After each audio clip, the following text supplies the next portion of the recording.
안녕하세요. 자, 영재교육원 수업 시작하겠습니다. 자, 오늘은 암호화 수학에 대해서 배워보도록 하겠습니다. 자, 암호 하면은 여러분들이 영어로는 패스워드라고 하죠. 자, 패스워드 굉장히 많이 사용하고 있죠.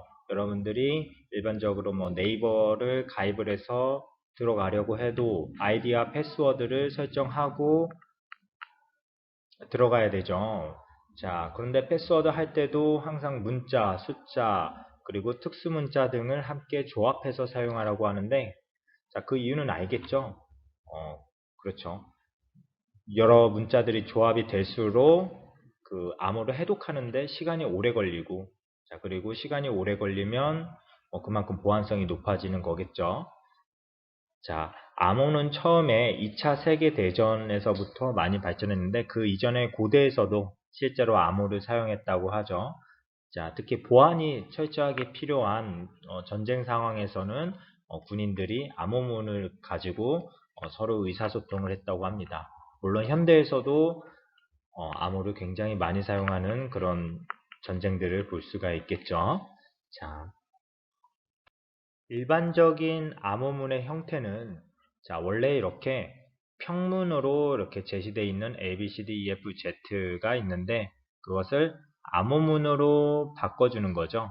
자, 그래서 전달하는 사람은 이 암호문을 가지고 필요한 사람에게 전달을 해주면 전달받은 사람은 자신이 가지고 있는 코드를 이용해서 다시 평문으로 바꿔서 해석을 하게 되는 거죠.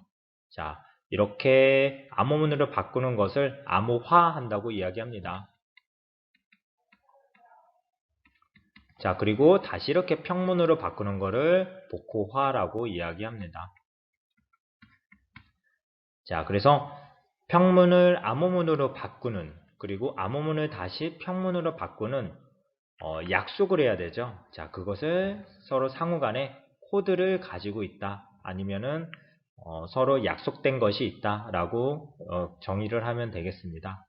자, 그래서 예를 들어서 선생님이 뭐 어떤 무작위의 알파벳을 보냈지만 그것을 철수라는 학생이 받아서 다시 해석을 해서 의미를 파악을 할 수가 있겠죠. 자, 우리 일상생활에서도 암호를 사용하고 있어요. 자, 여러분들 다 주민등록번호가 있을 겁니다.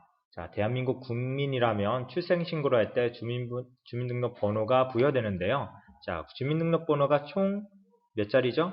그렇죠. 13자리가 되는데 앞에 나온 하나, 둘, 셋, 넷, 다섯, 6자리는 생년월일이고 이렇게 바로 구별을 하고 뒤에 나오는 것은 이제 성별, 출생지역, 그리고 출생신고 접수 순서, 그리고 마지막에 검증번호로 구분이 되어 있습니다. 성별은 여러분들이 알다시피 어머니, 아버지는 남자는 1, 여자는 2 이렇게 구별이 되어 있을 거고 아마 2000년대 이후에 태어난 학생들은 주민번호가 겹칠 수 있기 때문에 3, 4로 이렇게 구분이 됩니다. 자, 그리고 출생 지역은 이제 강원도 지역에 따라, 강원도 지역이고, 그거에 따라서 또 구분이 되고, 그리고 강원도에서 같은 동사무소여도 접수 순서에 따라서 번호가 부여가 되겠죠. 그리고 우리가 이번에 좀 주의 깊게 볼 것이 검증 번호라고 하는 것인데, 자, 이 검증 번호는 주민등록번호를 무작위로 나열을 해서 그냥 주민등록번호가 되면 안 되겠죠. 자, 그래서 마지막에 검증번호라는 것을 둬서 지금 불러준 주민등록번호가 맞는 건지 실제 존재하는 건지 아니면은 얼토당토 않는 주민등록번호인지 테스트하는 확인하는 방법을 갖고 있는 겁니다. 자, 그 방법은 뭐냐면 자, 13자리가 있는데 자, 그 마지막 검증번호를 빼고 앞에 12자리에 대해서 앞에서부터 차례대로 2, 3, 4, 5, 6, 7, 8, 9까지 이렇게 더해준 다음에 그리고 또 시작되죠. 다시 2, 3, 4, 5까지 다시 또 곱해줍니다. 그래서 6 곱하기 5까지 곱해주면 144라는 숫자가 나오는데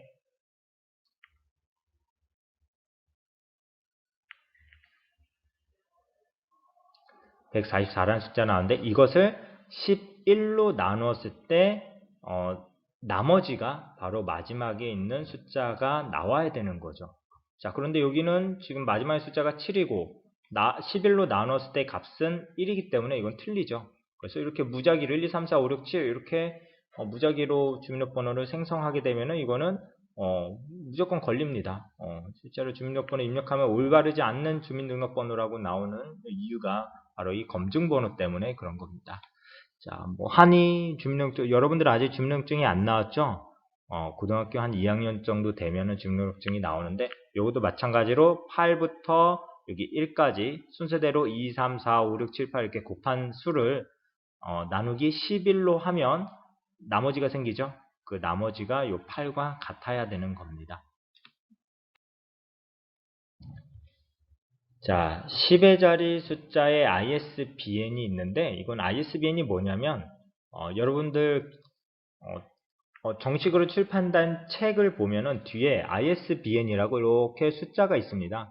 13자리일 수도 있고 11자리일 수도 있는데 자, 이 숫자들을 보면은 이것도 순서들이 다 각각의 의미를 갖고 있습니다. 국가번호, 발행자번호, 뭐 발행 순서, 그리고 우리가 주의 깊게 볼 것은 마지막에 체크번호죠. 자, 체크번호는 어떤 역할을 하냐면 아까 전에 말했던 주민등록번호의 마지막에 있는 숫자처럼 ISBN이 올바른지 아닌지 체크하는 번호입니다. 무작위로 설정을 한다고 ISBN이 생성되는 게 아니죠. 자, 그렇게 체크하는 방법은 순서대로 여기도 8, 9, 7, 0, 4, 4 뭐 이런 식으로 되어 있으면은 거기 앞에서 1, 2, 3부터 9까지 이렇게 순서대로 이렇게 곱합니다.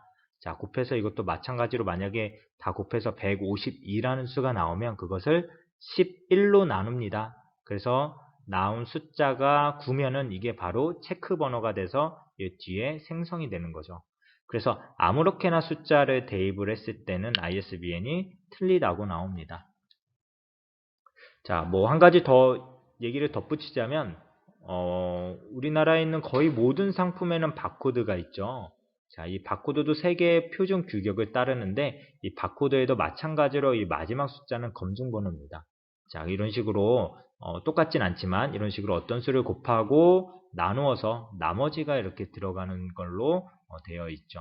자, 이런 것들도 우리가 기존에 몰랐던 암호라고 이야기할 수 있겠습니다. 자, 영화 속에서 암호가 많이 나오는데 선생님이 최근에 가장 인상 깊게 본 영화는 바로 이 이미테이션 게임이라는 영화입니다. 자, 이거는 세계 제2차 대전이 제2차 대전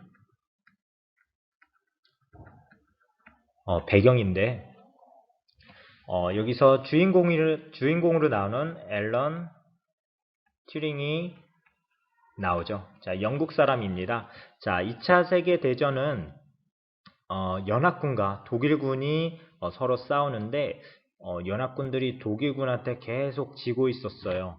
자, 왜 진가 뭐 이렇게 봤더니 바로 에니그마라는 암호를 가지고 있는 장치를 이용하기 때문에 연합군이 독일군을 이길 수가 없었어요.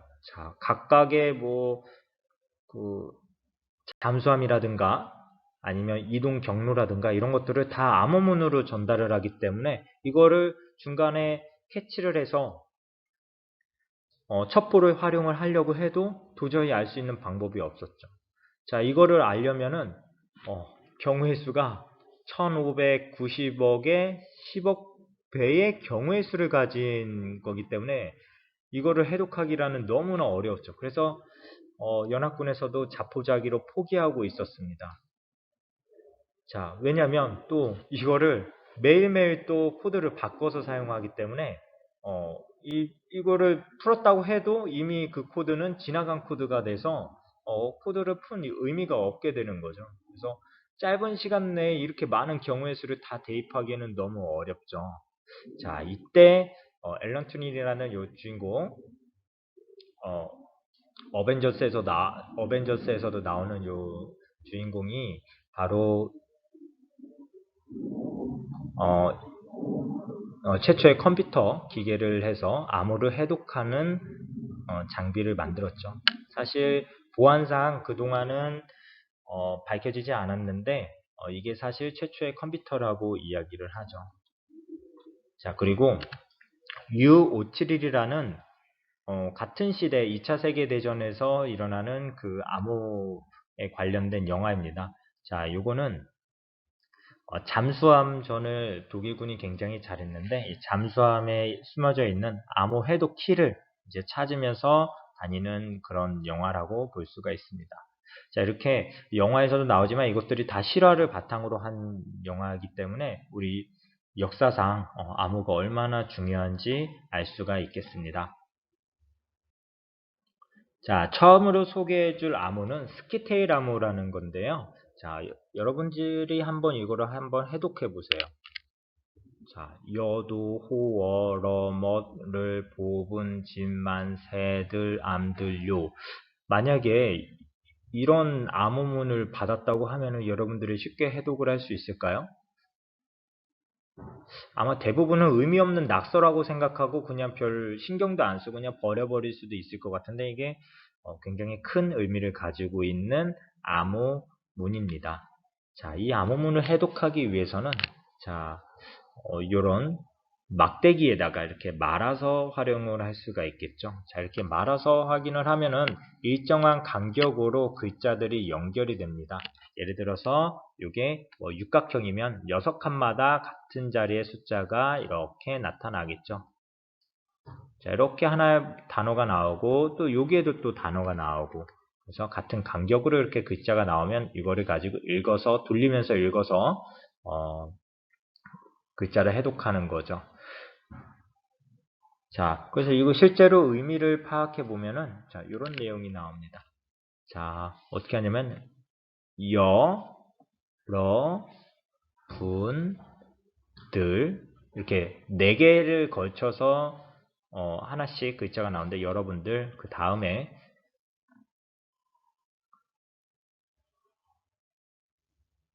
도를 띄어쓰고 멋, 진, 암, 또 다음 색깔로 멋진 암, 호를 만들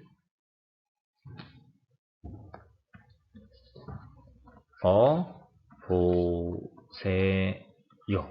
자, 이렇게 돼 있는데 요거를 사각 기둥에다가 이제 말아서 하면은 이 글자들이 이렇게 보이겠죠. 자, 이게 스키테일 암호라는 겁니다. 자, 첫 번째 과제는 여러분들이 한번 스키테일 암호를 한번 활용해서 만들어 보는 겁니다.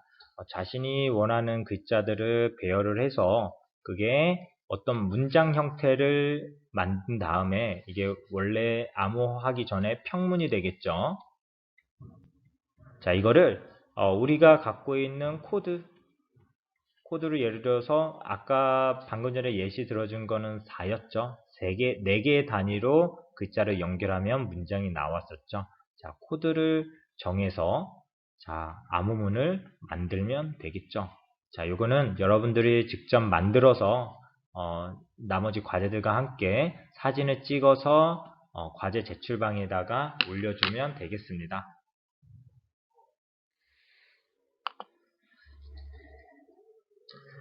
자, 다음으로 알아볼 것은 시저 암호라는 건데, 자, 시저는 로마 시대의 한 장군이죠.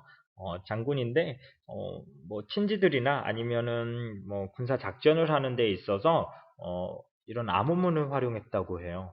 자, 이 암호문을 만약에 중간에서 적군이 습득을 했다 하더라도 이게 무슨 뜻인지 모르기 때문에 그냥 낙서겠거니 아니면 별 의미가 없는 겠거니 하고서 넘어갈 수 있습니다. 자, 하지만 이거를 받은 해독자가 받으면 코드 3이라는 숫자를 사전에 알고 있다면 이 문장을 해독을 할 수가 있겠죠. 자, 어떻게 해독을 할까요? 한번 해독을 해볼까요? 자, 이거는 암살자를 조심하라는 뜻의 암호입니다. 자, 어떻게 한 거냐면, 자, 알파벳이 A부터 Z까지 이렇게 나열이 되어 있다고 하면, 여기 2에 해당되는 것은 어떻게 해독을 하냐면, 한 칸, 두 칸, 세 칸 왼쪽으로 이동을 해서, 세 칸만큼 이동을 해서 나온 B가 해독한 알파벳이 되는 거고, 그 다음에 H를 해독을 하려면 H에서 하나, 둘, 세 칸 이동을 해서 나온 값이 또 해독문이 되겠죠. 자, 그렇게 B, 그 다음에 F를 해독을 하면 F가 여기 있죠. F는 다른 색깔로. 자, F를 해독을 하면 하나, 둘, 세 칸 C에 해당이 되는 거죠. 그래서 그 다음은 C를 쓰고, 이런 식으로 글자들을 맞춰서 채우다 보면은 암살자를 조심하라는 이런 문장이 나오게 되는 겁니다. 자, 앞에서 알아본 이런 암호 두 가지는 바로 치환형 암호라고 합니다. 치환형. 자, 이런 암호는 치환형이어가지고 이렇게 한 개의 문자가 이렇게 또 다른 문자를 이렇게 1대1로 대응하는 것, 이런 것을 치환형 암호라고 합니다. 대표적인 예가 시저 암호였습니다. 자, 과제 2는 방금 배운 시저 암호를 활용해서 여러분들이 암호를 만들어 보는 겁니다. 자, 암호를 만들 때 뭐 굳이 알파벳일 필요는 없습니다. 알파벳은 필요 없고, 우리 훈민정음이 있죠. 자, 기역, 니은, 디귿 이런 거를 순서대로 맞춰서 치환형 암호를 만들 수도 있고, 자, 뭐 기역, 니은, 디귿 대신에 뭐 1, 2, 3을 각각 대응을 시켜서 치환형 암호를 만들어 볼 수 있겠죠. 자, 그래서 여러분들이 한번 암호문을 만들고 그거에 대한 해독하는 방법, 그리고 해독문까지 여러분들이 만들면 되겠습니다. 자, 이것도 마찬가지로 구글 클래스룸에 같이 올려주세요. 미안합니다. 요거 시저암으로 활용한 암호 만들기는 잘못된 내용입니다. 계속 이어서 하겠습니다. 자, 이번 시간에는 소수를 활용해서 암호를 만들어 볼 겁니다. 자, 대표적인 게 RSA 암호라는 게 있습니다. 자, 이것은 지금도 많이 쓰이는 암호 방식인데 컴퓨터에서 굉장히 많이 쓰입니다. 여러분들이 공인인증서라고 들어본 적이 있을 거예요. 은행 업무, 컴퓨터에서 은행 업무를 보려면 필요한 것이 공인인증서인데 그때 암호화하는 방식이 바로 RSA 방식입니다. 자, 이거는 1977년에 3명의 수학자가 개발을 해낸 건데 룬 리베스트, 아디 세미르, 레오나르도 아델만이라는 3명의 수학자가 공동으로 개발을 한 겁니다. 그래서 뭐 RSA 이렇게 이름의 3글자를 따가지고 RSA 암호 방식이라고 이야기합니다. 자, 이것은 어떤 원리를 이용한 거냐면 두 소수의 곱은 쉽게 구할 수 있지만 어떤 두 소수의 곱으로 분석하는 것은 어렵다라는 것을 이용을 한 겁니다. 예를 들어서 13 곱하기 11 두 개는 그 두 개는 소수죠. 자, 그러면 우리 지난 시간에 배웠던 것처럼 쉽게 하면은 자, 어떻게 하죠? 일단 까먹은 친구도 있으니까 그냥 이렇게 하겠습니다. 그러면은 143. 우리 지난 시간에 배웠던 거 기억나죠? 자, 이렇게 곱하면 이거 두 개 곱한 거 3에다가 11에다가 3을 더한 거를 써주면 143 금방 나오는 거죠. 자, 143이라는 수가 나오는데 일반적으로 11 곱하기 13은 하기가 너무 쉽습니다. 암산으로도 할 수 있을 정도인데 근데 143이라는 숫자를 처음에 보고서 이것이 합성수인지 소수인지조차 판단하는 게 너무 어렵습니다. 자, 왜냐면은 소수를 찾는 방법은 알고리즘화가 되어 있지 않아요. 자, 그래서 하나씩 2로 나누어지는지 3으로 나누어지는지 5로 나누어지는지 하나씩 분석해보는 방법밖에 없습니다. 그래서 시간이 굉장히 오래 걸리죠. 자, 암호를 만드는 이유는 영영 못 푸는 암호는 없습니다. 시간이 100년, 만년, 1000년, 만년 계속 주어지면은 결국에는 암호는 풀리게 되어 있는데 그 시간을 최대한 길게 하는 겁니다. 시간이 막 1억 년이 걸리면은 암호를 풀어도 의미가 없겠죠. 자, 그래서 요걸 세 자리 숫자도 이렇게 어려운데 예를 들어서 네 자리 숫자 2, 3, 4, 1 자, 요런 숫자를 만약에 주어졌을 때 요게 소수일까? 합성수일까? 그것조차도 판단하기가 굉장히 어렵습니다. 자, 그런데 이 RSA 처음에 수학자들이 처음에 나타낸 그 암호문은 한 수십 자리의 숫자를 가지고 암호문을 만들었다고 합니다. 자, 그러면 해독하기가 굉장히 어렵죠. 자, 예를 들어서 6319라는 것이 있는데, 자, 6319는 사실 결론적으로는 89와 71이라는 두 개의 소수의 곱인데, 사실 이걸 알기가 쉽지 않습니다. 그래서 6400에서 81을 빼주면, 여기 뭐 중학교 3학년 학생들은 배웠겠지만 합차 공식이라는 것을 이용해서 이렇게 80 더하기 9, 80 빼기 9로 이렇게 나타내서 89 곱하기 71이라는 거를 알아낼 수 있는데, 자, 이런 과정을 거쳐야지만 해독이 되는 암호라고 볼 수 있습니다. 자, 과제 3입니다. 자, 2279라는 숫자가 있는데 이것이 소수인지 합성수인지 한번 판단을 해봅시다. 자, 그리고 합성수이면 과연 어떤 두 숫자의 곱인지 한번 찾아보면 되겠습니다. 마찬가지로 2773이 소수인지 합성수인지 한번 판단을 해보세요. 자, 굉장히 네 자릿수면은 그렇게 큰 수가 아닙니다. 자, 이렇게 큰 수가 아닌데도 소수인지 합성수인지 판단하기도 굉장히 어렵습니다. 자, 요거 과제 3번까지 구글 클래스룸에다가 풀어서 사진 찍어서 올리면 되겠습니다. 자, 수업은 여기까지입니다. 고생했습니다. 자, 코로나 때문에 여러분들이 온라인 수업을 하게 됐는데 잘 들어줘서 고맙고 다음에 또 기회가 되면 보겠습니다.